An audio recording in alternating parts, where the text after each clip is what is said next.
This caravan is not going to walk today. They have requested buses to Mexico City, not just for the women and children, but for everyone. The reason, of course, this next stretch of road, about 100 miles, very windy, blind curves, and for the safety of motorists and the caravan as well.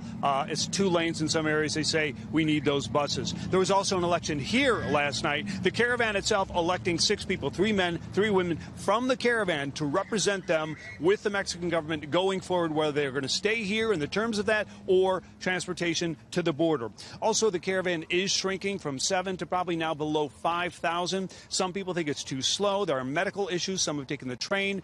We talked to the Red Cross yesterday. Swollen glands, inflamed muscles, obviously blisters on the feet. Some people can't continue forward. Some will stay here in Mexico. Also, we did speak to a man who was deported from the U.S. for human trafficking. He says he will stay here in Mexico or try to make it to Canada. I don't want to cross the border and running from the border patrol and all this stuff. No, I just want to be legal and safe. So there was a rally here last night. It lasted about 2 hours. They showed the movie Coco, yet no mention of President Trump or the changes that are going on in the U.S. that will dramatically affect their future. No mention of the military, changes in asylum rules, shelters or tent cities on the border, or potentially how long they could be stuck in places like Tijuana.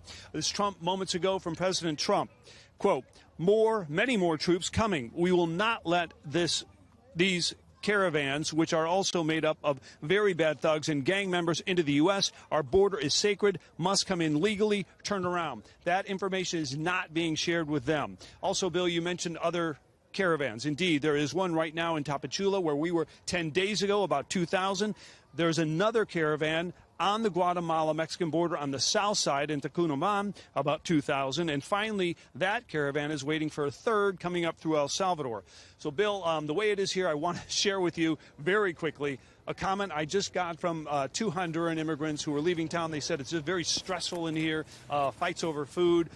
This area is kind of like a public bathroom. It stinks. But they said, of course, President Trump has to say that. If he said he was letting us in, all of Honduras would come to the U.S.